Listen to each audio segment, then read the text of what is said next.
नमस्कार, आप देख रहे हैं चुनावी दंगल। मैं हूं आपके साथ रेखा मिश्रा। 2024 की जंग में सियासत जो है वो प्रचंड है और लगातार नेताओं के अपने अपने दांवपेच नजर आ रहे हैं। तो इस बीच कई लोगों को राहत भी मिलती हुई नजर आ रही है। ऐसे में 2024 की जंग में सियासत प्रचंड है। ऐसे में जनता क्या कुछ फैसला करती है वही सबसे महत्वपूर्ण है, क्योंकि असल फैसला जो है वो जनता के हाथों में ही होता है। चुनावी दंगल में हम कोशिश यही करते हैं कि हम जनता के मूड को दर्शकों को बताएं और जनता का मूड इस बार क्या कहता है, उनके मुद्दे क्या है 2024 के चुनाव को लेकर के, ये हम लोगों को बताएं। और आज भी चुनावी दंगल में हमारी कोशिश यही होगी। अलग अलग जगहों से हमारे सहयोगी जो है हमारे साथ जुड़ेंगे और जनता के मूड को टटोलने की भी कोशिश करेंगे। रांची से हमारे सहयोगी संजय आज जुड़ेंगे और रांची लोकसभा की अगर हम बात करें तो यहाँ की जनता क्या सोचती है ये वो हमें बताएंगे। वहीं अगर हम पटना की बात करें तो पटना से हमारी सहयोगी आयुषी जुड़ेंगी, तो वहीं दुमका से हमारे सहयोगी कुणाल हमारे साथ जुड़ेंगे। सबसे पहले हम संजय का रुख करेंगे और संजय जी से जो है वो जानने की कोशिश करेंगे, लेकिन संजय से पहले हम कुणाल के पास जाएंगे और कुणाल से जानेंगे। कुणाल, जनता के अपने मुद्दे होते हैं। ऐसे में अगर हम 2024 की जंग की बात करें तो 2024 का जंग जो है वो क्या कहता है, जनता के मुद्दे क्या है, कहाँ है इस वक्त, आप कुणाल बताइए।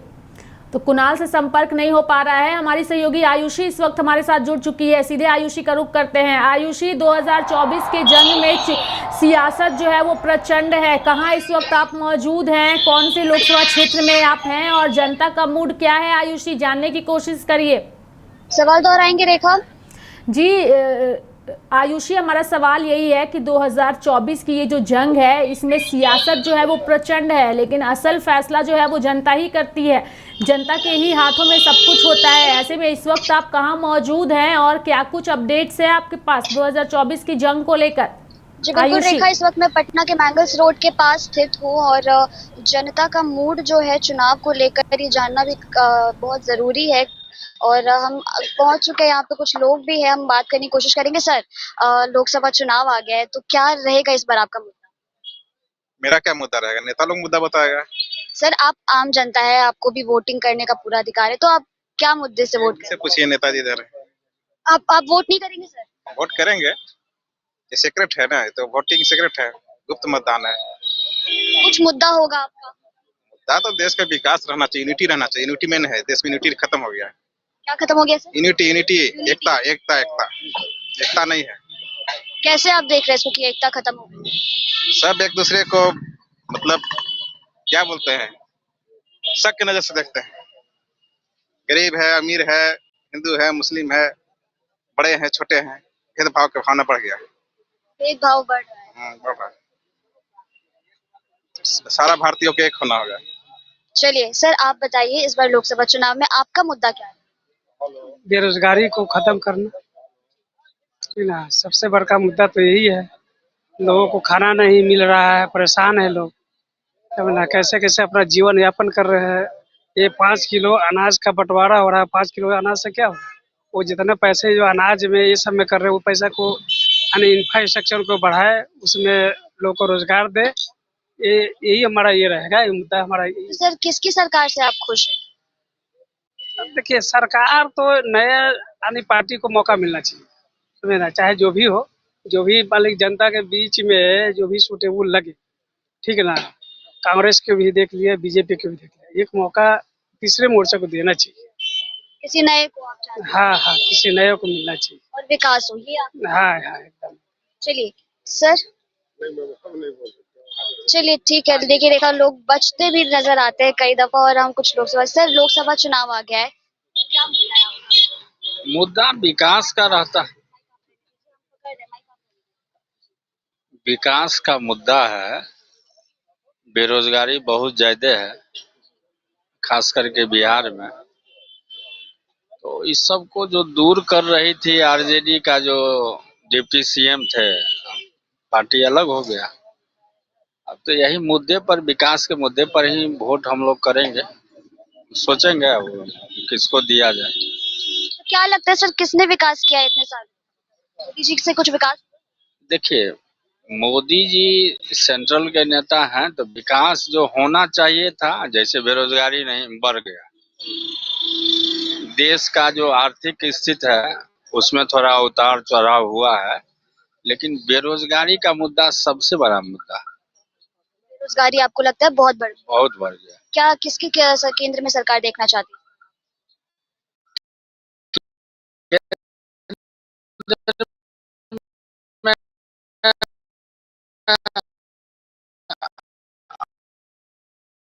अभी तो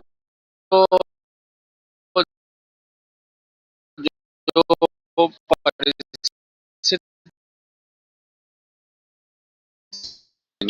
दे नहीं पा, विदेशी पॉलिसियों की अच्छी है, विदेश में उनका है वो अच्छा, में जो बेरोजगारी बढ़ती जा रही है, जनसंख्या पर बेरोजगारी।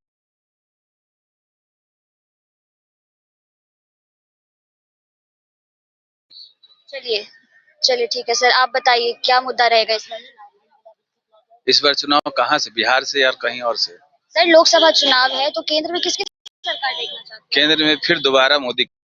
ये आयुषी, जनता के अपने कई सारे मुद्दे हैं और उन्हीं मुद्दों के आधार पर जनता जो है वो वोट भी करती है। अलग अलग जगहों से और भी हमारे प्रोग्राम से जुड़े हुए हैं। हमारे साथ आप आयुषी बने रहिए, हम फिर आपका रुख करेंगे। हमारे साथ देवघर से हमारे सहयोगी जीतन है, वो भी जुड़े हुए हैं। रांची से पूजा है और साथ ही रांची से हमारे सहयोगी संजय भी हैं, जो कि इस वक्त रांची लोकसभा सीट पर जनता के क्या मुद्दे हैं वो हमें बताएंगे। संजय के पास हम सबसे पहले चलेंगे और संजय से ही जानने की कोशिश करेंगे। संजय बताइए, इस वक्त आप कहां मौजूद हैं और लोकसभा चुनाव को लेकर के जनता इस वक्त कितनी उत्साहित नजर आ रही है? संजय आपकी आवाज दर्शकों तक नहीं मिल पा रही है। संजय, मैं चाहूंगी कि आप अपने माइक को एक बार ठीक कर लें, उससे पहले हम आपके पास लौटेंगे। आप तब तक अपनी आवाज को ठीक करिए। हम चलेंगे हमारे सहयोगी जीतन के पास, जो कि हमारे साथ देवघर से जुड़े हुए हैं। उनके साथ एक मेहमान भी मौजूद है।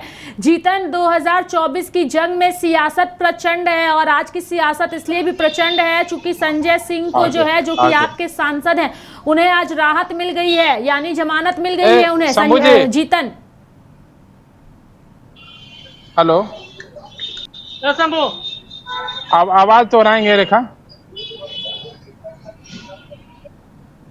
जीतन, अगर आपको मेरी आवाज सुनाई दे रही है तो हमारा सवाल ये है जीतन कि 2024 की जंग में सियासत जो है वो प्रचंड है, क्या कुछ कहिएगा जीतन? चलिए, जीतन जी से भी संपर्क नहीं हो पा रहा है। हमारी सहयोगी पूजा इस वक्त हमारे साथ जुड़ी हुई है। पूजा, 2024 की जंग में सियासत प्रचंड है, आपसे हमारा सवाल यही होगा कि आपके सांसद जो हैं संजय सिंह, उन्हें आज जमानत मिल गई है, क्या कुछ कहिएगा? चूंकि एक तरफ नेताओं को जेल भेजा जा रहा है तो दूसरी तरफ जमानत भी मिल रही है, उम्मीद भी बढ़ रही है, क्या कहिएगा पूजा? जी हाँ रेखा, जिस तरीके से बात करेंगे, संजय सिंह को जिस तरीके से राहत मिली है और यहाँ पर ट्रायल कोर्ट जो है वो सारी चीज़ों को तय करेगी कि आखिर जमानत के क्या कुछ नियम यहाँ पर रहेंगे। ये सारी चीज़ें जो है वो कही गई है सुप्रीम कोर्ट में। जिस तरीके से बातें यहाँ पर निकल कर आई है, 3 जजों की बेंच ने ये सुनवाई की थी और ईडी ने कोर्ट के अंदर में यहाँ पर जब उनको जमानत मिल रही थी तब उस दौरान उनके द्वारा यहाँ पर कोई भी हस्तक्षेप नहीं किया गया, कोई भी विरोध ईडी के द्वारा नहीं किया गया जब उन्हें जमानत मिल रही थी। और यहाँ पर सवाल भी पूछे गए थे कि आखिर जब मनी लॉन्ड्रिंग मामला जो था, शराब घोटाले मामले में, तो उस पर अभी तक अगर प्रूफ नहीं मिले हैं तो आखिर पिछले 6 महीनों से यहाँ पर संजय सिंह को तिहाड़ जेल में क्यों रखा गया था?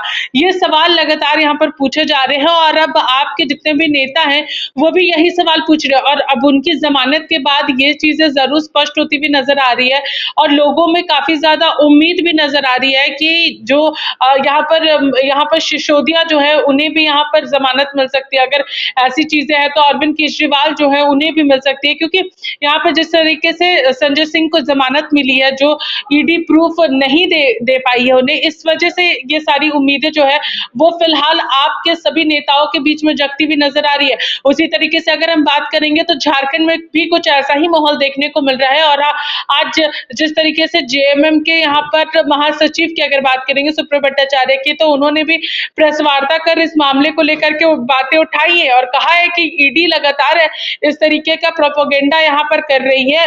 यहाँ पर सवाल भी उठाए हैं बीजेपी पर कि बीजेपी के इशारे पर सारी चीजें हो रही है, भले ही प्रूफ नहीं मिल रहे हैं लेकिन लोगों को यहाँ पर जुडिशियल कस्टडी में रखा जा रहा है, उनके आवास पर छापेमारी की जा रही है और गिरफ्तारी भी की जा रही है। उसी तरीके से उन्होंने झारखंड के पूर्व मुख्यमंत्री हेमंत सोरेन को लेकर के भी कहा कि भले ही ईडी के पास कोई भी आधार नहीं है, लेकिन अभी फिलहाल हेमंत सोरेन को पिछले 2 महीने से लगातार जुडिशियल कस्टडी में रखा गया है और इस वजह से उन्होंने यहाँ पर बीजेपी पर कई सारे सवाल भी उठाए, साथ ही साथ कि यहाँ पर केंद्रीय एजेंसी ईडी के ऊपर भी सवाल उठाया है कि आखिर जब उनके पास कुछ प्रूफ नहीं है तो क्यों हेमंत सोरेन को भी यहाँ पर बंद करके रखा है। साथ ही साथ केजरीवाल के मामले को लेकर के भी मुद्दा उठाया उन्होंने।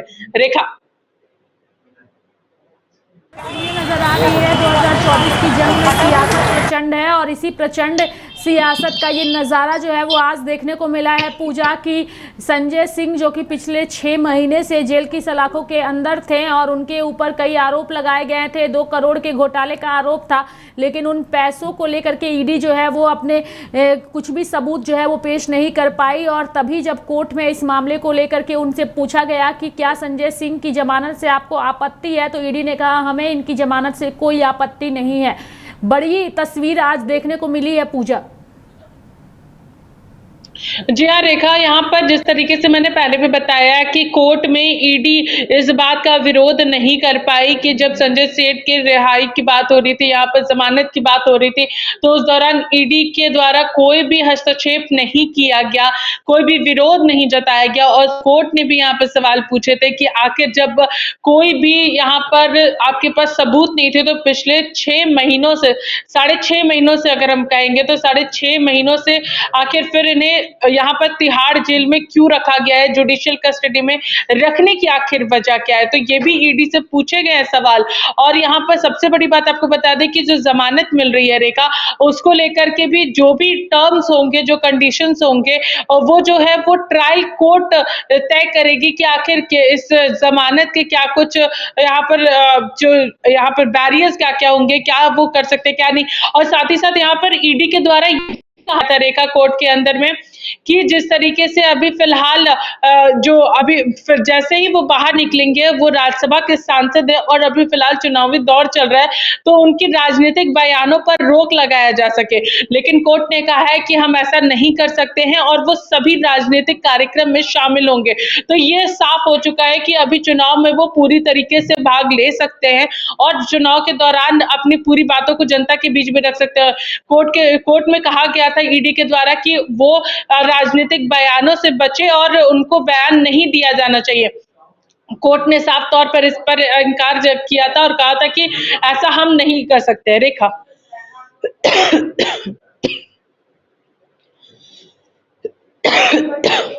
की जंग में सियासत प्रचंड है, ऐसे में जनता के भी कई सारे मुद्दे हैं और हमारे साथ रांची से हमारे सहयोगी संजय जुड़े हुए हैं। संजय का रुख करते हैं। संजय बताइए, इस वक्त आप कहां मौजूद हैं और जनता का मूड क्या है? संजय,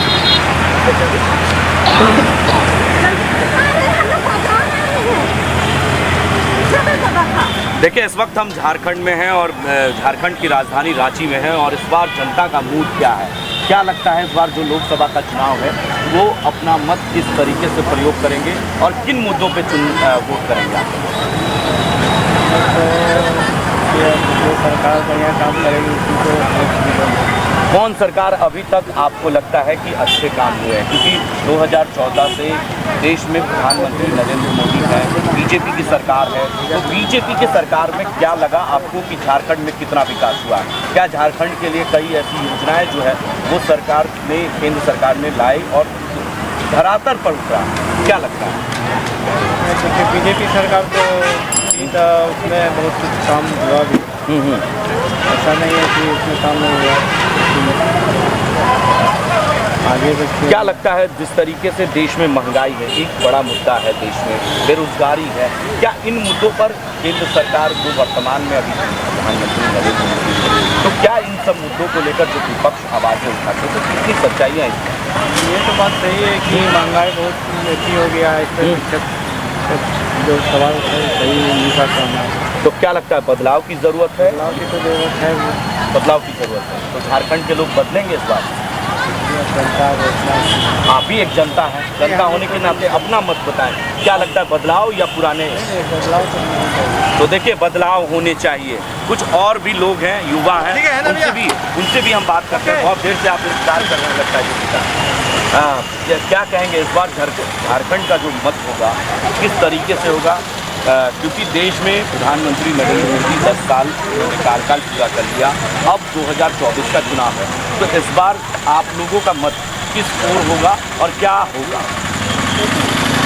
पर्सनली मेरा बोला जाए तो मेरा तो मात्र बीजेपी के तरफ रहेगा। क्या लगता है देश में जो योजनाएं केंद्र सरकार के लाए हैं वो जमीन पर उतरा है झारखंड के लोगों के लिए? धीरे धीरे तो उतर ही रहा है, धीरे धीरे तो उतर ही रहा है। तो जो 400 पार का मिशन है प्रधानमंत्री नरेंद्र मोदी का, वो पार होता हुआ नजर आ रहा है आपको? बिल्कुल। तो देखिए ये युवा हैं और युवा सोच रखते हैं और 400 पार का जो मिशन है उस मिशन पे काम करते हैं। कुछ आइसक्रीम बेचने वाले भी लोग हैं, उनसे भी हम बात कर लेते हैं और जानते हैं कि दिन भर में ये कितना कमा लेते हैं और क्या जो बदलाव का मूड है इस बार, या लोगों को पुराने चेहरे ही पसंद है। आप यहीं रहते हैं सर? आप यहाँ नहीं रहते, झारखंड में कहाँ रहते हैं? हम ऐसे ही रहते हैं, बेचते हैं, आते हैं, मतलब यहाँ झारखंड के बिहार में रहते हैं। बिहार में रहते हैं। तो आप अपना मत वोट जो है कहाँ देते हैं, बिहार में कि झारखंड में? बिहार में हम देते हैं। तो बिहार में देते हैं। बिहार में कौन से जिले में रहते हैं आप? गया में। गया में। गया के रहने वाले हैं। झारखंड में कहाँ पे रहते हैं आप? वो बिरसा चौक। बिरसा चौक पे। कितने साल से आइसक्रीम बेच रहे हैं आप? वो 1-2 साल से। 2 साल से।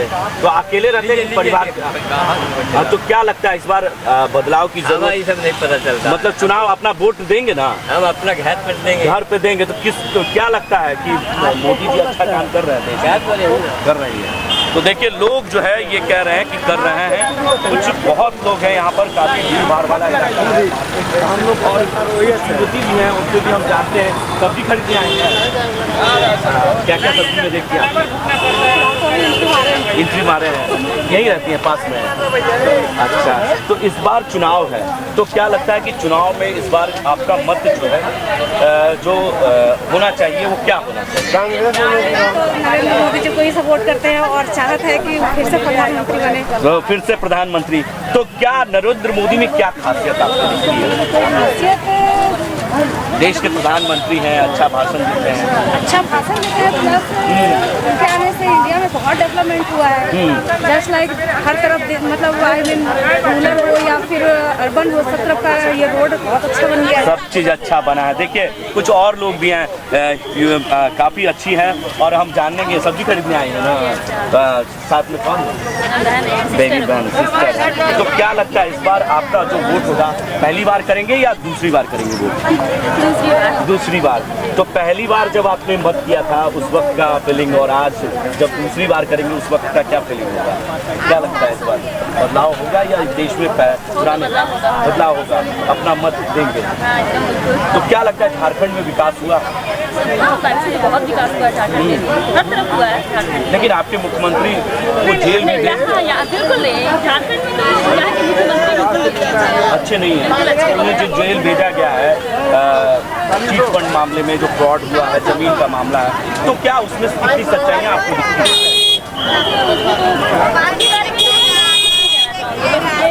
एजुकेशन के बारे में बात कुछ नहीं किए हैं क्योंकि एजुकेशन नहीं जा रहा है। एजुकेशन में कुछ भी नहीं किया। तो इस बार जो देश का मूड है वो क्या होगा, किस तरफ होगा? जो 400 पार मिशन बीजेपी का है वो उसकी सफल बीजेपी। तो देखिए बीजेपी रेखा, और इस वक्त जो काफ़ी लोग यहाँ पर हैं और वो अपना मत जो है ज़रूर दे रही हैं। तो इस वक्त दर्शक आपको लाइव भी देख रहे थे और कुछ लोग हैं मार्केट में, उनसे भी हम जानेंगे और लोगों के बातचीत करेंगे। लगता है आप यहीं रहते हैं सर? यहाँ नहीं रहते, कहाँ रहते हैं? बाहर में, मतलब कहाँ? हटिया में। तो अपना मत इस बार चुनाव है, तो चुनाव में क्या लगता है झारखंड में विकास हुआ है? हुआ नहीं है। तो क्या इस बार जो 400 पार का जो मिशन है नरेंद्र मोदी का, उस मिशन में आप हैं शामिल? चलते चलते बात करते हैं। आप अच्छे हैं और साइकिल से आए हैं सब्जी खरीदने, लगता है काफ़ी दूर से आए हैं। अच्छा, ड्यूटी से आ रहे थे। इस बार जो प्रधानमंत्री का जो मिशन है 400 पार का, उस मिशन में आप उनके साथ हैं? बिल्कुल है। तो इस बार बदलाव होगा या वही चेहरा होगा पुराने? वही चेहरा, वही देश के प्रधानमंत्री होंगे। तो देखिए लोग जो है, कुछ लोग और भी हैं, उनसे भी हम जानते हैं और अंदर चलते हैं और बात करते हैं। कि जो इस बार लोग आ रहे हैं इस बार 2024 का जो चुनाव है सर, क्या लगता है झारखंड में कितना विकास हुआ है और क्या विकास की जरूरत है? झारखंड में सबसे ज़्यादा तो स्वास्थ्य में विकास की जरूरत है, शिक्षा में विकास की जरूरत है, इसमें काफ़ी काम करने की आवश्यकता है। और झारखंड में विकास केवल इंफ्रास्ट्रक्चर का हुआ है, रोड का, बिल्डिंग्स का, बस आवश्यकता है कि और ये बेरोजगारी में उसमें भी जरूरत है। तो क्या लगता है 2024 का जो लोग 400 पार बता रहे हैं, उस 400 पार वाले मिशन में आप शामिल हैं? हाँ, कम वैसे शामिल हैं, बिल्कुल है। तो प्रधानमंत्री देश के इससे दोबारा चुनकर आएंगे? आना चाहिए उन्हें को। तो देखिए, दोबारा चुनकर आना चाहिए। और लोग जो है बेबाक तरीके से अपनी बातों को रख रहे हैं इस वक्त लाइव इंडिया के लाइव चैनल पर, और इस वक्त लोग जो है अपना मत के बारे में सीधे तौर पर कह रहे हैं कि 400 पार का जो मिशन है उस मिशन में शामिल हो सकते हैं। हमारे साथ कुछ सर भी हैं। सर, यहीं रहते हैं आप? नहीं रहते हैं, पास में ही। तो क्या लगता है इस बार झारखंड का जो मिशन 400 पार जो प्रधानमंत्री कह रहे हैं उस मिशन में आप हैं? चल रहा है तो हाँ, लेकिन नहीं लगता है कि संभव हो सकता है। इसके तो सब कुछ चाह रहा है मोदी जी, कांग्रेस तो बेकार है, कांग्रेस को ही छोड़ के सब चीज ले आए थे। और कांग्रेस तो कुछ ऐसा बात बोल रहा है, उसका नेता 2 साल जो बात देख रहे हैं तो जच नहीं रहा है। बोलता है कि देश का पूरा संपत्ति पर अधिकार एक कौन को बोल रहा है, दूसरी बात है। तो जो इंडिया गठबंधन बना है उस इंडिया गठबंधन को सफलता इस बार मिलेगा लगता है? नहीं, क्योंकि आपकी से नहीं मिलेगी तो हम लोग कैसे हो सकता है? एक तो पोस्ट है, 50 लोग सबको चाहिए, कैसे होगा? कहा जाता है कि बाराती सब कुछ तैयार है लेकिन दूल्हा तैयार नहीं है। तो ये दूल्हा जो है वो कौन है, इनका पता ही नहीं है मतलब। मैंने बोला ना, सबको चाहिए, वैसा शेयर है ना, सबको चाहिए शेयर। देखिए कैसे होगा, संभव नहीं है। तो बदलाव नहीं होगा? नहीं, बदलाव नहीं होने वाला। भलाई सीट थोड़ा कम जाएगा, हाँ, उतना सीट नहीं मिलेगा, तो सोच रहे हैं, लेकिन सरकार उसी बनने वाली है। फिर से दोबारा प्रधानमंत्री नरेंद्र मोदी वो बनेगा, क्योंकि पार्टी को दूसरा कोई बनेगा नहीं कह सकते हैं, लेकिन बीजेपी की सरकार बनेगी, यानी सीट कम हो सकते हैं रेखा, लेकिन कहीं ना कहीं बीजेपी की सरकार बनेगी। लोगों की यही मत है। कुछ और लोग भी हैं इस मार्केट में, सब्जियां खरीदने पहुंच रहे हैं और इस वक्त भीड़ काफ़ी है मार्केट का, और लोगों का राय हम जानने के लिए इस वक्त झारखंड पहुंचे हैं और बिहार से चलकर झारखंड पहुंचे हैं। कुछ लोग सर मिले हैं, उनसे भी हम बात कर ले। सर, आप यहीं रहते हैं, पास में लगता है। तो इस बार जो 400 पार का मिशन है देश के प्रधानमंत्री नरेंद्र मोदी का, उस मिशन में आपका कितना भागीदारी होगी, कितना सहयोग होगा? लोग चाहते हैं कि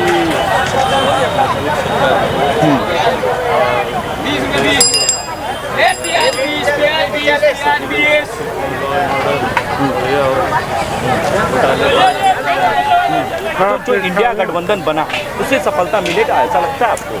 अब ये तो राजनीति की बातें हैं, जितने भी दागदार चेहरे सब। तो झारखंड को क्या जरूरत है विकास में? अभी कितनी कमियां हैं और कितना विकास हुआ आपको लगता है? झारखंड बने हुए 24 साल हो गए, लेकिन 23-24 साल हो गए।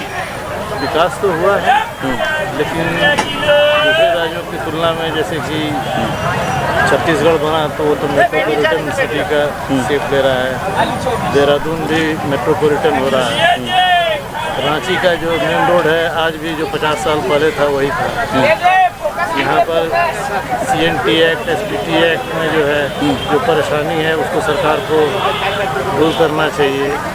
आदिवासी लोगों का जो हक है उनको मिलना चाहिए। क्या लगता है हेमंत सोरेन को जो जेल भेजा गया उस पर क्या कहेंगे? उस पर आपकी क्या राय होगी? क्या बीजेपी के लोग फंसा रहे हैं, ये आरोप वो लोग?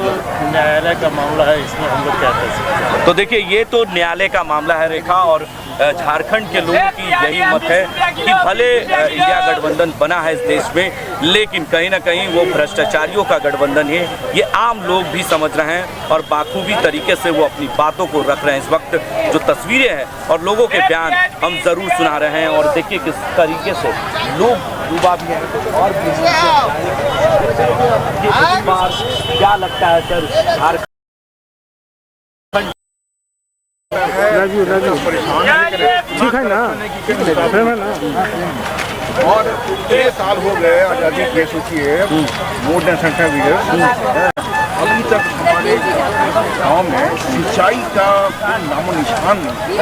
न तो गांव में सड़कें हैं, न तो एजुकेशन है, न तो कुछ भी नहीं है यहाँ। जनता बेचारे लोग कुछ बोलता नहीं है, किसी में कुछ लगता ही नहीं कि हाँ हम बदल सकते हैं, इससे हमको अच्छा हो सकता है, ऐसा किसी के दिल में अभी तक कुछ के साथ। तो जो प्रधानमंत्री का 400 पार का मिशन है, 400 पार सुनिए, ये दोबारा सुनिए, पीएम जो कि है क्या किया है हमारे लिए, ये डेवलपमेंट करना जो कि आप जो बोलते हैं विकास विकास विकास करना ही तो इनका काम ही है जी। काम विकास ये नहीं करेंगे तो क्या करेंगे फिर? हमारा कहना ये है कि ये इन्होंने इसके समय में, इनके समय में जात पात जो राजनीति है ना, इतनी सुप्रीम कोर्ट ने कहा था भाई कि SC/ST एक्ट को आप फिर से इलेक्शन आप करो, कड़ा कर दिया। इस तरह से हिंदुओं को डिवाइड करने से इनको मिलेगा क्या? एक सेकेंड चीज़ आप देखिए कि अल्पसंख्यक जो कि कहते हैं अल्पसंख्यक, ये अल्पसंख्यक कब तक रहेंगे? ये इनका करीब ये 40% के आसपास ये पहुंच चुके हैं। अल्पसंख्यक के अभी तक बने हुए हैं, इनको अल्पसंख्यक बोल कर इनको प्रोटेक्शन कब तक दोगे? दूसरी बात क्या है कि अब हमारे देखिए, हमारे इतने मंदिर हैं, मंदिरों पर ये कब्जा करके जमे हुए हैं। अरे मंदिरों को रिलीज करो ना, वो चर्च से पैसा आप नहीं लेते हो, वो मस्जिद से आप नहीं लेते हो, तो मंदिर से ऐसे पैसा लेने का अधिकार आपको क्या है? क्यों कर रहे हैं सब? हम हिंदुओं का है वो पैसा जो आ रहा है, हम अपने बेनिफिट के लिए उसको करें खर्च, आप उसको हमसे मंदिरों से लेते हो। जरूरत क्या है? अपना पॉलिटिकल एंड के लिए जरूरत क्या है? आगे करने की जरूरत क्या है? इनको मंदिरों को रिलीज करो ना, मंदिरों को कब्जे से मुक्त करो। हमारा कहना ये है, कभी कहीं ये चर्चा करते ही नहीं है। तो क्या इस बार 400 का मिशन? 400 पार मिशन छोड़िए ना, हटाइए, हम ये कहते हैं काम इनका क्या हुआ है? ये देखिए 10 साल इनका हो गया, अभी तक यह है हमारे स्कूलों में जो सड़ा हुआ इतिहास जो पढ़ रहे हैं बच्चे, उसको इन्होंने अब तक ठीक नहीं किया है। ये गलत हिस्ट्री बच्चे कब तक पढ़ते रहेंगे? इससे क्या है कि उनका मन में ये बनती है कि हम तो डिफीटिस्ट हैं, हम तो डिफीट होते आए हैं हमेशा। अरे उसको आप ठीक करो ना, जो रियल में हीरो हैं उनको सामने लाओ। ये गांधी, ये नेहरू, ये क्या है? चलिए, असली हीरो लाने की जरूरत है, ये लोगों की राय है। और इस बार कुछ लोग बदलाव चाहते हैं, तो कुछ लोग पुराने चेहरे, कुछ और भी हैं, उनसे भी हम जानते हैं। क्या लगता है इस बार 400 पार का मिशन है क्या आप 400 मिशन में साथ में मोदी जी के? तो देखिए, लोग मोदी जी के साथ है और लोगों ने ये राय रेखा लोकसभा का हाल जो है वो हम जनता को सुना रहे थे। संजय हमारे साथ और भी कई मेहमान हैं, बहुत बहुत धन्यवाद हमारे साथ जुड़ने के लिए और तमाम जानकारियां देने के लिए। तो रांची से हमारे सहयोगी संजय को आप सुन रहे थे, जिन्होंने लोकसभा चुनाव को लेकर के जनता का मूड क्या है, रांची लोकसभा की जनता जो है वो क्या सोचती है और नरेंद्र मोदी के काम से वो कितने खुश है, ये हमने दर्शकों को बताने की कोशिश की है। हमारे साथ इस वक्त खास मेहमान बीजेपी से जुड़े हुए हैं, पंकज जी, हम उनका रुख करते हैं। पंकज जी, आपने तमाम लोगों को सुना चुकी, जब भी लोकसभा का चुनाव हो या विधानसभा का चुनाव है, जनता जो है वो सर्वोपरि होता है। फिलहाल लोकसभा का चुनाव है और लोकसभा चुनाव में भले बीजेपी ये कहे कि अब की बार 400 पार, लेकिन जब तक जनता साथ नहीं देगी 400 पार का आंकड़ा आप लोग पूरा नहीं कर पाइएगा। पंकज जी, आपकी आवाज नहीं मिल पा रही है। हमारे साथ हमारे सहयोगी जीतन भी है। पंकज जी, आपके पास लौटेंगे, हम जीतन के पास चलेंगे। जीतन, अब की बार 400 पार, बीजेपी का यह नारा है। 2024 की जंग में सियासत जो है वो प्रचंड है। बताइए जीतन, इस वक्त आप कहाँ मौजूद हैं, कौन से खास मेहमान जो है वो इस वक्त आपके साथ है? जीतन, खास मेहमान जो है वो इस वक्त बिल्कुल देखा, जिस तरह से बीजेपी कह रहे हैं कि नरेंद्र मोदी कर रहे हैं कि 400 पार का नारा लगा रहे हैं, लेकिन 400 पार का नारा लगा तो रहे हैं, लेकिन अब 400 पार होगा या फिर 300 पार होगा या फिर 250 पार होगा, ये 4 जून को एग्जैक्टली पता चलेगा। ये पहली बात तो ये है। और जिस तरह से आरोप प्रत्यारोप नेताओं के द्वारा किए जा रहे हैं, ये तो चुनाव के समय होता ही है, लेकिन सांसद के क्षेत्र में सांसद ने जिन गांव को गोद लिया है, उसकी क्या हकीकत है, यह भी देखने वाली बात होगी। और फिलहाल मेरे साथ कुछ ये एक समाजसेवी हैं, गोविंद यादव जी, उनसे जानते हैं कि आखिर इस गोड्डा लोकसभा को आप किस तरह से देखते हैं, क्योंकि काफी अनुभव रहा है, आपने कई सारे चुनाव को काफी नजदीक से देखा है। गोविंद जी, मोदी जी कह रहे हैं कि 400 पार, आपके अनुसार इस बार क्या होगा केंद्र में? केंद्र में देखिए, गोड्डा लोकसभा की जो बात है, गोड्डा का कोई भी काम जनता के हित में नहीं हुआ है। यहाँ से जितने बेरोजगार हैं पलायन कर रहे हैं, और जितने भी महंगाई, बेरोजगारी, ये सब समस्या बहुत पुरजोर से यहाँ है गोड्डा लोकसभा में। इस बार हम लोग को ऐसा लगता है कि बहुत आदमी, बहुत सारे जनता, या हम लोग भी चाहते हैं समाज सेवी होने के नाते भी, लेकिन चाहते हैं कि हम लोग इस बार कोई पार्टी को पसंद नहीं करके हम लोग नोटा में बटन दबाएं। इसलिए क्योंकि यहाँ आते हैं बहुत सारे नेता चुनाव के वक्त में, और हवाई बहुत तरह का प्रलोभन देते हैं, समस्या का समाधान नहीं करते हैं। इसलिए हम लोग यही चाहते हैं कि नोटा का ही बटन दबाएं, और जो भी लोग सोच रहे हैं कि हम लोग बहुत विकास कर रहे हैं, लेकिन धरातल पर ऐसा कोई दिखाई नहीं दे रहा जनता हित में, ताकि बहुत सारे बेरोजगार पलायन कर रहे हैं, यहाँ से कमाने जाते हैं दिल्ली, बॉम्बे। यहाँ का आदमी कोई उस तरह का, यदि यहाँ कोई फैक्ट्री लगता है तो बाहर का ही आदमी काम करने आते हैं, एम्स खुला है तो बाहर का ही आदमी नौकरी ले रहे हैं, लेकिन यहाँ का लोकल आदमी बेरोजगार घूम रहे हैं। पढ़े लिखे आदमी कोई वैसा पैरवी पैगाम सब बाहर से ही आदमी आते हैं, पैसा का दुरुपयोग हो रहा है। हम लोग आम जनता जो बहुत परेशान यहाँ का पढ़ा लिखा बेरोजगार जो है ऐसे वैसे घूम रहे हैं, कोई विकास का काम नहीं, न कोई रोजगार है, पढ़े लिखे आदमी। ये समस्या है देवघर का जनता लोग को। आज जनता लोग मतलब गोड्डा लोकसभा में ऐसा अभी सोच रहा आदमी कि इस बार जो है कुछ आदमी, बहुत आदमी हम लोग लिए राय तो बोलता कि कोई पार्टी पसंद नहीं है। ये बहुत सारे नेता आते हैं और देते हैं प्रलोभन कि ये करेंगे, हम वह करेंगे, विकास करेंगे, रोड बनाएंगे, ये करेंगे, रोजगार बेरोजगारी हटाएंगे, नौकरी देंगे, इस तरह का महंगाई कम करेंगे। लेकिन इस तरह का कोई समस्या ऐसा नहीं आया, और महंगाई दिन प्रतिदिन बढ़ते जा रहा है। आम जनता पर बोझ बहुत सारे लोड हो गए हैं।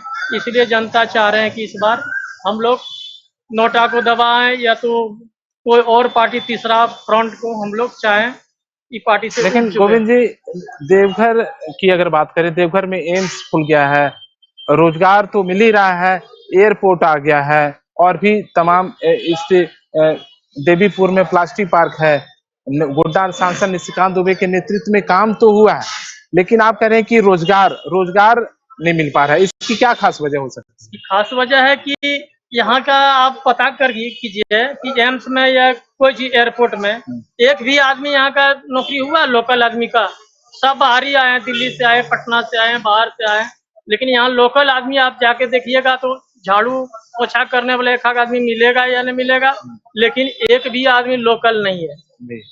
लोकल आदमी आप समझ जा करके या विजिट कीजिए, हर एयरपोर्ट में देखिए या एम्स में देखिए, जहाँ भी देखिए, यहाँ कोई भी सरकारी दफ्तर हो या प्राइवेट दफ्तर हो, कहीं भी देखिए यहाँ लोकल आदमी एक भी नहीं है। अच्छा बताइए, इंडिया गठबंधन अभी तक अपनी उम्मीदवारी नहीं पेश किया है, आपके अनुसार क्यों नहीं अभी तक पेश कर पाई है? क्या डर रही है बीजेपी से? लगता तो कुछ जरूर बात है, या वो ठोस कैंडिडेट देंगे, या तो देखेंगे कि कौन मजबूत कैंडिडेट है, तो मंथन कर रहे हैं, या क्या करेंगे ये तो हम नहीं बता सकते हैं। कुछ दिन पहले प्रेस ब्रीफिंग होती है, निशिकांत दुबे करते हैं, मीडिया के द्वारा जब मुखातिब होते हैं तो कहते हैं कि इस बार 9 लाख पार रहेगा इस बार बीजेपी। ये तो हम नहीं बता सकते, आने वाला जनता बताएगा, आने वाला चुनाव बताएगा चुनाव में क्या होने जा रहा है। मतलब इस बार का चुनाव जो है दबे जुबान पर जनता रोजगार को लेकर वोट करेगी। रोजगार को लेकर ज्यादा मांग है, बेरोजगार और महंगाई ये मुद्दा सबसे ज्यादा चर्चा चल रहा है। जी रेखा, आपने सुना कि इस बार का जो लोकसभा चुनाव होना है, कहने के दबे जुबान पर लोगों की ये राय है कि महंगाई और रोजगार ये इस बार के चुनाव में काफी असर डालने वाला है। जी रेखा, इस बार के चुनाव में काफी बिल्कुल महंगाई और रोजगार जो है वो इस बार के चुनाव में काफ़ी महत्वपूर्ण मुद्दे रहने वाले हैं और इसी मुद्दों के आधार पर जनता जो है वोट भी करेगी। बहुत बहुत धन्यवाद जीतन हमारे साथ जुड़ने के लिए और तमाम जानकारियां देने के लिए। हमारे साथ अलग अलग जगहों से हमारे अन्य सहयोगी भी जुड़ चुके हैं। लखनऊ, माफ़ करिएगा, उत्तर प्रदेश से हमारे सहयोगी जो है वो सत्येंद्र जुड़े हुए हैं जो कि बरेली लोकसभा में इस वक्त मौजूद हैं। सत्येंद्र के पास जाएंगे, लेकिन सत्येंद्र के पास जाने से पहले हमारे साथ बीजेपी से एक मेहमान जुड़े हुए हैं, पंकज जी। हम पंकज जी का रुख करेंगे। पंकज जी, 2024 की जंग में सियासत जो है वो प्रचंड है, लेकिन आज आपकी पार्टी को एक तरीके से बड़ा झटका लगा है। आम आदमी पार्टी के नेता संजय सिंह जो है वो जेल से बाहर आ गए हैं, जहां आप लोगों की ओर से ये कहा जा रहा है कि आम आदमी पार्टी पर भ्रष्टाचार के आरोप हैं, लेकिन संजय सिंह की जमानत ये बताती है कि ये जो चीख चीख कर कह रहे थे कि ये बेगुनाह है, आज वो सच साबित हुआ और उन्हें जमानत मिल गई है। पंकज जी, क्या कहिएगा? पंकज जी, आपकी आवाज़ नहीं मिल पा रही है, चूंकि हम फिर आपका रुख करेंगे और आपसे बातचीत करेंगे। एक आखिरी सवाल संजय से लेते हैं और फिर सत्येंद्र के पास जाएंगे, चूंकि संजय भी हमारे साथ इस वक्त जुड़े हुए हैं। लोकसभा चुनाव को लेकर के सभी पार्टियां और नेता जो है वो रेस नज़र आ रहे हैं और मैं यहाँ पे जो है वो अलग अलग जगहों से हमारे तमाम सहयोगी जुड़े, सभी का मैं धन्यवाद कहना चाहूँगी। पंकज जी, आपका भी धन्यवाद हमारे साथ जुड़ने के लिए। संजय, आपका भी धन्यवाद। जीतन, आपका भी धन्यवाद। आप सभी का धन्यवाद चुनावी दंगल में हमारे साथ जुड़ने के लिए। फिलहाल हमारे साथ जो है वो बरेली से सत्येंद्र जुड़े हुए हैं। हम सीधे सत्येंद्र के पास जाएंगे और बरेली लोकसभा चुनाव को लेकर के जनता के क्या मुद्दे हैं, बरेली लोकसभा चुनाव को लेकर जनता किस आधार पर इस बार वोट करने वाली है, चूंकि लोकसभा का चुनाव है, ऐसे में जनता का क्या कहना है। सत्येंद्र, आपकी आवाज नहीं मिल पा रही है। सत्येंद्र, आपकी आवाज नहीं मिल पा रही है दर्शकों को, लेकिन मैं दर्शकों को बता दूं कि 2024 की इस जंग में सियासत प्रचंड है। सभी पार्टियों की ओर से जो है वो तैयारियां की जा रही है। अपने अपने दांव, अपने अपने पेच जो है वो फिलहाल क्षेत्र में नजर आ रहा है। एक बार फिर हमारे सहयोगी सत्येंद्र हमारे साथ जुड़ चुके हैं जो कि बरेली लोकसभा में हैं। बताइए कि इस वक्त आप बरेली लोकसभा में किस जगह पे मौजूद है सत्येंद्र, और जनता के मुद्दे क्या हैं इस बार? सत्येंद्र, फिर से आवाज़ चली गई है आपकी। मैं चाहूँगी कि फिर से आप एक बार अपनी आवाज़ को ठीक करिए, फिर हम आपके साथ जुड़ेंगे। लोकसभा चुनाव को लेकर के सभी नेता रेस नज़र आ रहे हैं, लेकिन अब इस रेस में जनता भी काफ़ी एक्टिव हो गई है। कई जगहों पर लोगों की ओर से वोट बहिष्कार की बात कही जा रही है, लेकिन लाइव इंडिया हर पल जो है वो अपने दर्शकों से यही अपील करेगा कि लोकतंत्र के इस महापर्व में आप बढ़ चढ़ करके हिस्सा लीजिए और लोकतंत्र की इस महापर्व में अपने एक कीमती वोट से एक ऐसा प्रतिनिधि चुनिए जो देश और आपके क्षेत्र का सही तरीके से विकास कर सके और आपके मुद्दों को जो है वो संसद के अंदर उठा सके। चूंकि लोकतंत्र के इस महापर्व में सभी की भागीदारी जो है वो महत्वपूर्ण हो जाती है। हमारे साथ हमारे सहयोगी सत्येंद्र एक बार फिर से जुड़ चुके हैं। सत्येंद्र का रुख करेंगे। सत्येंद्र, बताइए कहाँ पे आप मौजूद हैं, जनता के मुद्दे क्या है? सत्येंद्र,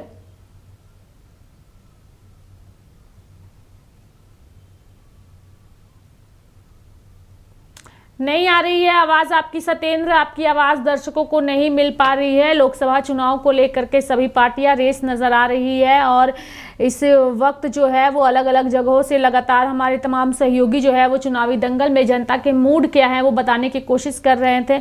हमने भी यही कोशिश की कि जनता को के मुद्दे क्या हैं और जनता इस बार किस आधार पर वोट करने वाली है उसे हम दर्शकों को बताएं। और लगातार हमारी कोशिश यही होगी कि हम हर दिन चुनावी दंगल में आपको जनता से रूबरू कराएं और सीधे तौर पर सभी लोकसभा का क्या हाल है ये भी हम आपको बताने की कोशिश करें। अलग अलग जगहों से हमारे तमाम सहयोगी जो हैं वो भी हमारे साथ जुड़े। फिलहाल हमारे सहयोगी सत्येंद्र हमारे साथ जुड़े हुए हैं। एक बार फिर हम कोशिश करेंगे सत्येंद्र के पास जाने की और ये जानने की कि आखिर सत्येंद्र जो हैं वो बरेली लोकसभा चुनाव को लेकर के क्या कुछ सोचते हैं। चूँकि बरेली लोकसभा का हाल हमने पिछले दिनों भी दिखाया था और बताया था कि किस तरीके से बरेली लोकसभा में लेकर के कई सारे ऐसे मुद्दे हैं जिसका लोग विरोध कर रहे हैं और अपने सांसद के कामकाज से खुश नहीं है। कई घरों में उज्ज्वला योजना का लाभ जो है वो लोगों को नहीं मिल रहा था, तो वहीं कई घरों में उज्ज्वला योजना का लाभ तो मिल रहा था, लेकिन महंगाई की मार की वजह से वो अपने सिलेंडर में गैस नहीं डलवा पा रहे थे। कई सारे ऐसे मुद्दे थे, साथ ही कई घरों में शौचालय की व्यवस्था जो है वो नहीं थी। ऐसे में प्रधानमंत्री नरेंद्र मोदी के स्वच्छ भारत अभियान की भी पोल खुलती हुई नजर आई, क्योंकि कई घरों में शौचालय नहीं मिला, कई जगहों पर शौचालय नहीं मिला। साथ ही प्रधानमंत्री आवास से कई लाभुक जो है वो वंचित नजर आए। तो बरेली लोकसभा में हमने प्रधानमंत्री नरेंद्र मोदी के किए कार्यों का जमीनी स्तर पर क्या हाल है वो जानने की भी कोशिश की थी। तो कई जगहों पर इसकी पोल खुलती हुई नजर आई थी, लेकिन कई जगहों पर तस्वीरें ऐसी भी नजर आई जो ये बता रही थी कि सरकार की महत्वाकांक्षी योजनाओं का लाभ जो है वो बरेली लोकसभा के लोगों को मिल भी रहा है। हालांकि इस बार बीजेपी ने जो है वो बरेली में अपने पिछले जो उम्मीदवार थे उन्हें बदल दिया है और इस बार नए चेहरे को मौका दिया है, यानी कि गंगवार को उन्होंने मौका दिया है, जो कि कुछ दिनों से सोशल मीडिया पर काफ़ी छाए हुए हैं, सुर्खियां बटोर रहे हैं और लगातार उनकी ओर से यही दावा किया जा रहा है कि इस बार बीजेपी जो है वो जीत हासिल करेगी।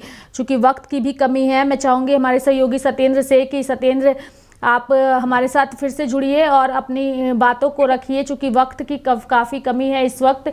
और दर्शकों को मैं बता दूं कि बरेली लोकसभा में जो है वो इस वक्त हमारे सहयोगी सत्येंद्र मौजूद हैं। सत्येंद्र, क्या आपको मेरी आवाज़ सुनाई दे रही है?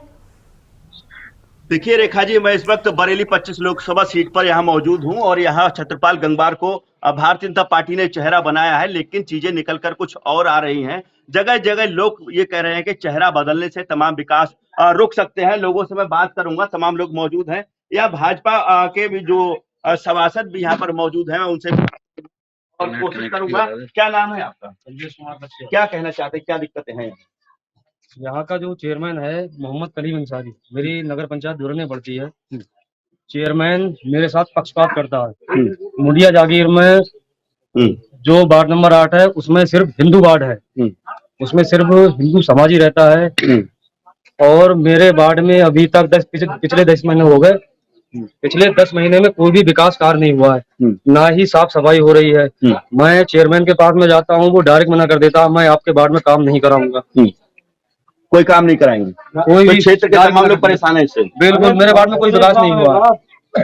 तो भाजपा के लिए कुछ यहाँ पर कुछ शिकायत है क्या आपको? बिल्कुल। क्या शिकायत है? बरेली लोकसभा से छत्रपाल गंगवार को टिकट दिया गया है, पूरी पब्लिक नाराज है, उन्हें हम वोट नहीं देंगे।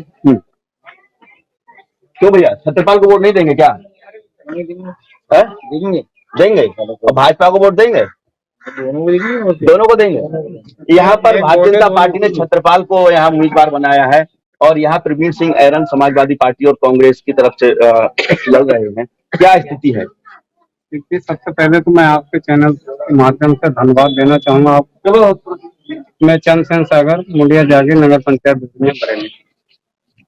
सवाल इस बात का है कि सर, सबसे बड़ी समस्या तो यह है कि महंगाई, बेरोजगारी, इस पर हमारे बड़े बड़े बच्चे पढ़ लिख कर डिग्री लेकर और घूम रहे हैं, 5-7 हजार रुपए की नौकरी नहीं मिल रही। तो ये बड़ी समस्या है। दूसरी बात एक ये है कि हम जो आदमी अपना जनप्रतिनिधि चुनता है उसे बड़ी आशाएं होती हैं, बड़ी इच्छाएं होती हैं कि हमारा सामने वाला व्यक्ति जिसे हम वोट दे रहे हैं वो चुना जाएगा तो हमारे ये काम होंगे, वो काम होंगे। लेकिन यहाँ 10 महीने लगभग होने को जा रहे हैं नगर पंचायत में, ना ही कोई विकास कार्य है वार्ड नंबर 8 के अंदर और ना ही कोई साफ सफाई, कुछ नहीं, सिर्फ पक्षपात हो रहे हैं। तो भाजपा ने कुछ काम कराया है? भाजपा ने क्या काम किया है बताइए आप? भाजपा ने क्या काम किया है? वो बेरोजगार घूम तो रहा है, बताइए आप। तो मोदी सरकार से खुश है? नहीं, हम तो खुश नहीं है। खुश नहीं? जी हाँ। देखो तो क्या मन बनाया इस बार? अब भी देखो, आने दो, अभी तो क्लियर नहीं हुआ है किसे किसे प्रत्याशी बनाया, किस किस पार्टी को। बताया जा रहा है छत्रपाल अपना टिकट वापस कर रहे हैं। हाँ, ये सुना तो था कि उनके कमेटी के लोग जो हैं वो उन्हें चुनाव नहीं लड़ा रहे हैं, लेकिन आज उन्होंने कहा नहीं, मुझे सब लोग क्यों भैया, सही बात है क्या? भाजपा के तमाम लोग मिल रहे हैं उनसे? बिल्कुल नहीं, कुछ समर्थन कर रहे हैं उनके लिए? उनका कोई समर्थन नहीं। मैं भारतीय जनता पार्टी से सभासद हूँ। हाँ, मैं साफ मना कर दिया है कि भारतीय जनता पार्टी के जो बरेली लोकसभा से छत्रपाल गंगवार को जो टिकट दिया है, मैं उनका समर्थन नहीं करूंगा, ना ही वोट डालूंगा, ना ही डालने दूंगा। और लोग वोट डालने को नहीं देंगे? ना बिल्कुल नहीं। मैं कई बार उनके पास में गया हूँ, मेरा कोई काम नहीं हुआ।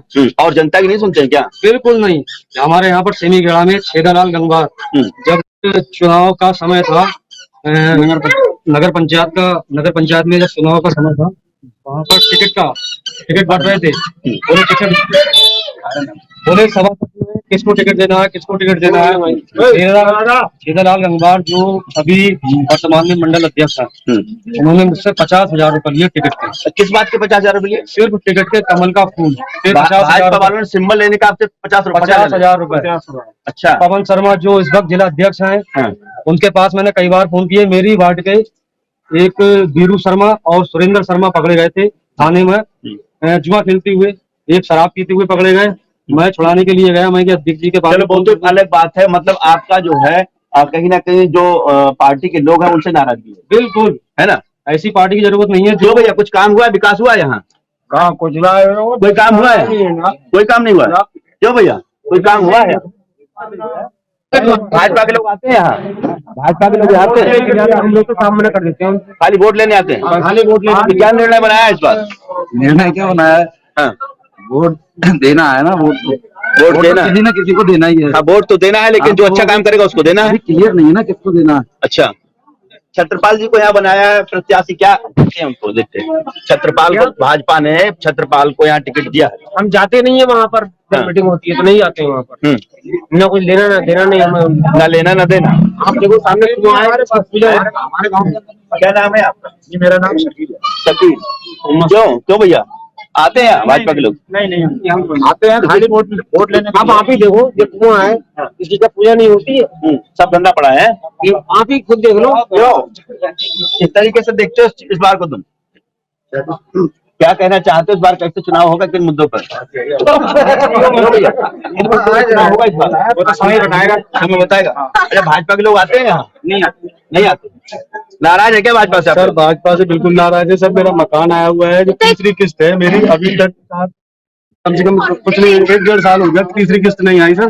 जो लोग ढूंढा कार्यालय के आते हैं वो रिश्वत मांगते हैं, पैसा मांगते हैं कि 4,000 दो, 5,000 दो, 10,000 दो। और सर ये जो देवरिया और मुंडिया का रोड है, यहाँ से कांवड़ यात्रा निकलती है सर, वहाँ पे जो है मांस की दुकान है सामने बिल्कुल, और उसपे जो है भैंसे का मांस बेचा जाता है।